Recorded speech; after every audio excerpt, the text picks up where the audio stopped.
Sözümü dinle bugün kara ve lukmayım.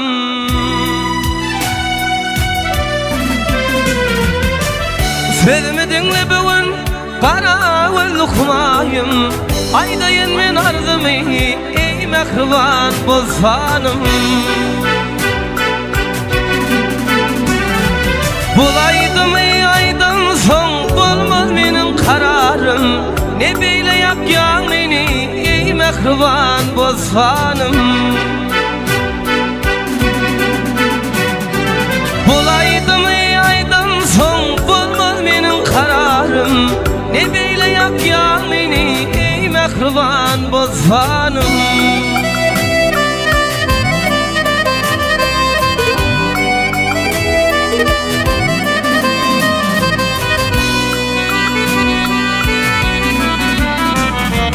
Dört yıl söyüşüp gezdik ve pahalığı olmadın. Düşünsene canelem o vardı gelmedin. Ayday sana yedirdim kime balıklı oldum. Ne böyle yaptın beni ey mehriban bozfanım. Ayday sana yedirdim kime bağıtlı oldum. Ne böyle yaptın beni ey mehriban bozfanım.